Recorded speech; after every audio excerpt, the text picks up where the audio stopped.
coming up on Network Africa.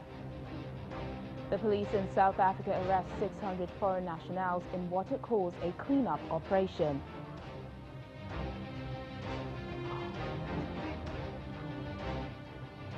The United States says it is not yet ready to remove Sudan from the sponsors of terrorism list.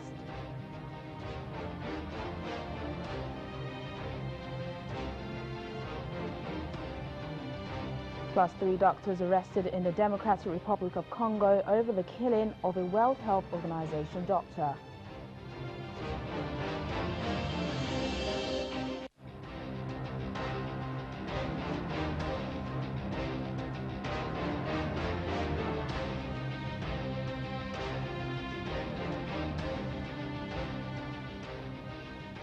Hello and a warm welcome to the program. I'm Teniola Shupawale. We begin today in South Africa, where at least 600 foreign nationals have been arrested by the police. In the targeted search operation carried out in the main city, Johannesburg, police also confiscated firearms and a large consignment of counterfeit goods in various buildings. David Makura, Premier of the Gauteng province, which surrounds Johannesburg, tweeted that the operation is part of a clean-up operation. The operation, known as K Malau, is trending on social media, where some people have raised concerns that it might encourage xenophobia. As the government, and we simply say no, there is no country here that can have parallel governments. There is no country here that can be run by criminals. Governments are elected, governments take decisions in an open way, so we're to come and say what was the story.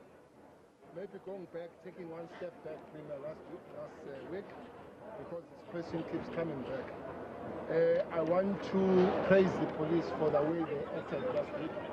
It could have been a bloodbath if they had acted other way around, and they gave us another day to be here and come and do our work. Clearly you can see those people that were fighting the police, what they were protecting.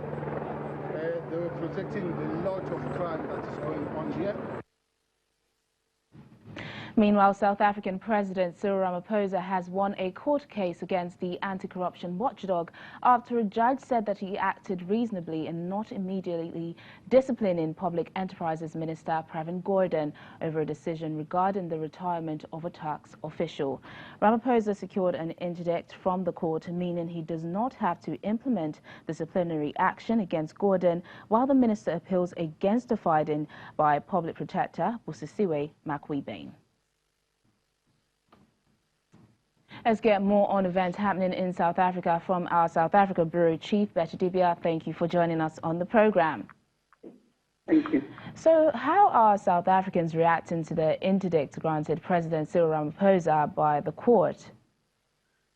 Well, as citizens would, there are mixed reactions, but definitely the Public Protector, Busisiwe Makwibane, she's not looking too good, but it's just seeking court, how do I put it, clarity on a difference of opinion.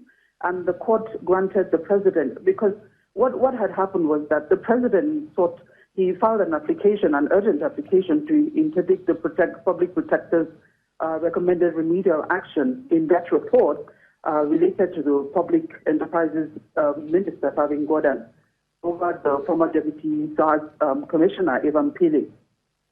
And Makwibane had been saying that the president failed to take action.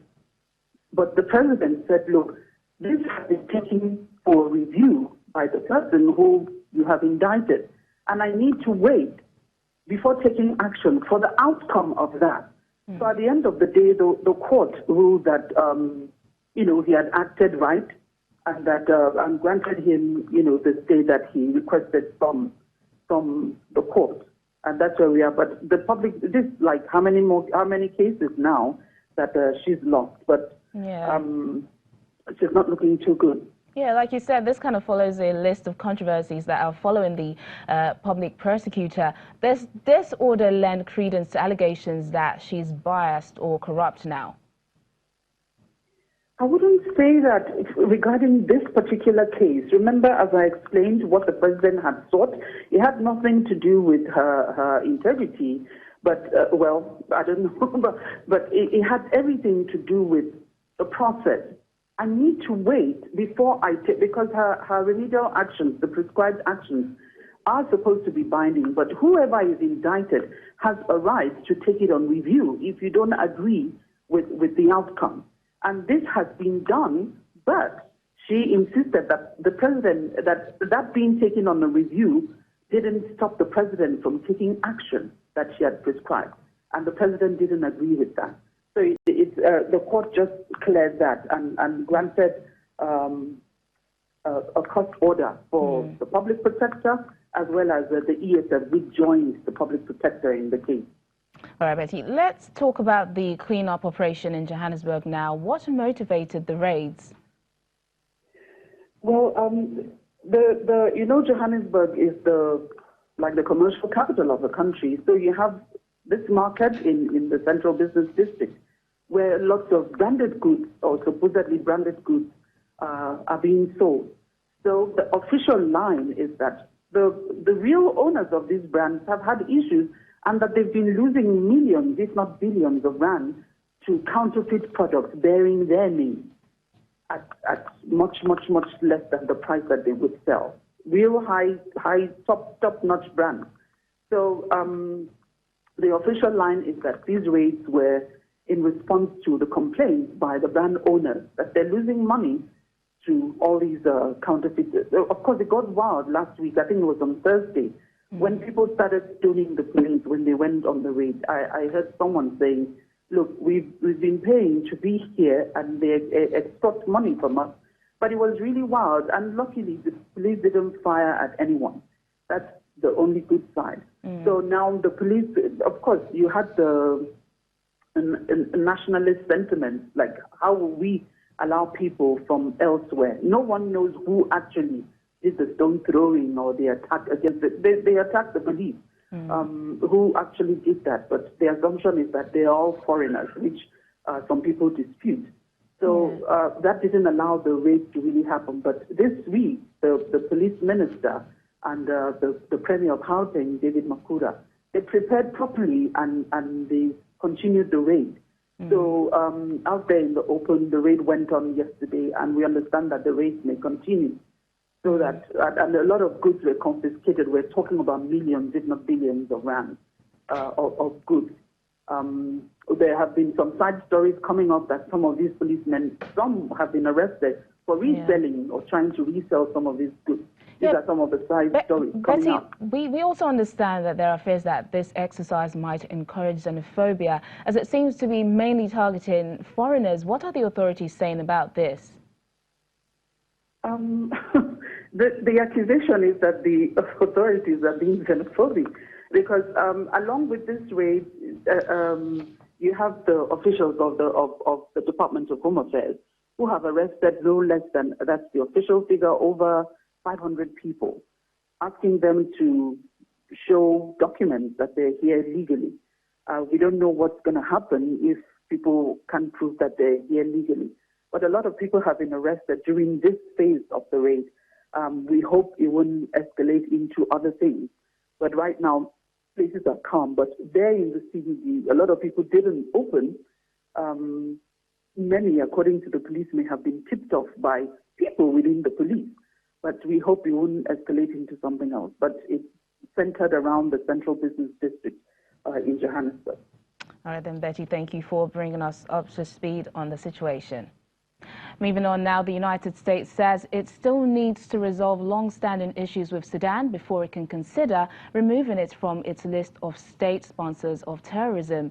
Earlier this week, Sudan's military rulers and the main opposition coalition agreed on a constitutional declaration paving the way for a transitional government. This led to calls from international mediators for the country to be removed from the U.S. list. The designation as a state sponsor of terrorism makes Sudan ineligible for desperately needed debt relief and financing from lenders like the International Monetary Fund and the World Bank. Removal from the list potentially opens the door for foreign investment. The fact is that Sudan remains designated as a state sponsor. That remains in effect. There are a number of things we're looking forward to engaging in a civilian-led government. The issues that before us include the promotion of human rights and religious freedom. Counterterrorism efforts are important as well, expanding those, addressing certain outstanding terrorist-related claims by American citizens, and other areas of long-standing American concern to promote internal peace, political stability, and economic recovery in Sudan. I'd like to thank the African Union and the government of Ethiopia for providing steadfast support to Sudan during this time of significant transition. I met with General Burhan, with members of the Forces for Freedom and Change, as well as representatives of Sudanese civil society, specifically women and youth, who have been at the forefront of Sudan's pursuit of democratic governance. America is fully committed to helping Sudan transition to a civilian-led government that reflects the will of the people. And I encouraged both General Burhan and the leaders of the Forces of Freedom and Change to continue working constructively to implement the constitutional decree to establish the foundation needed for the new government structure. And I also encouraged productive negotiations on the establishment of a legislative assembly. Meanwhile, the Sudanese Professionals Association, which spearheaded nationwide protests that led to the military's overthrow of longtime President Omar al-Bashir in April, says it will not join a transitional government.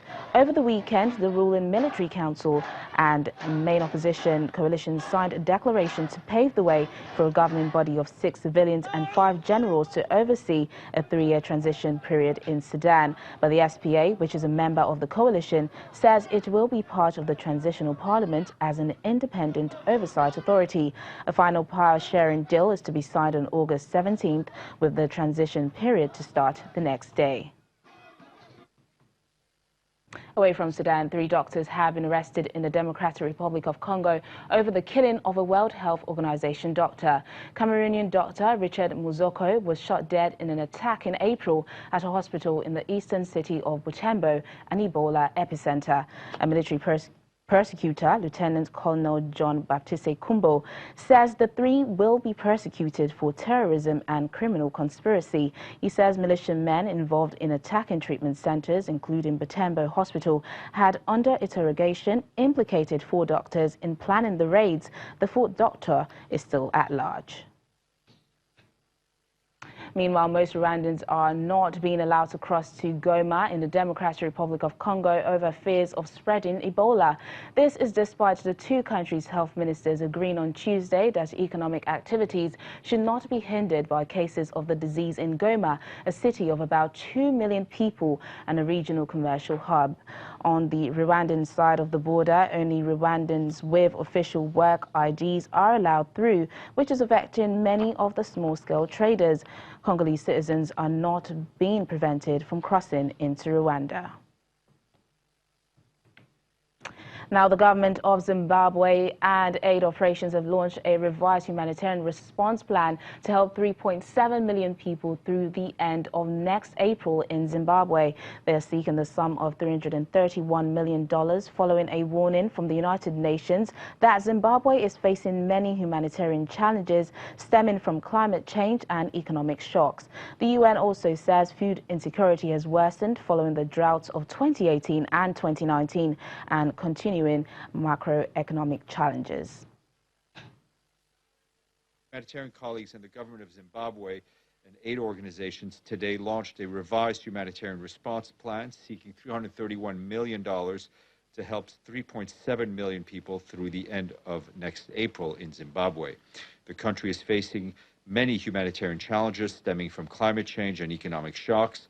Food insecurity has worsened following the droughts of 2018 and 2019 and continuing macroeconomic challenges. Some 5.5 million people in rural areas and 2.2 million people in urban areas of Zimbabwe are believed to be food insecure. For its part, the World Food Programme is stepping up its assistance by providing food aid and also building the capacity of chronically hungry communities to withstand climate shocks. Still to come on the program. 3 inmates die in Mozambique after a prison riot. Please stay with us.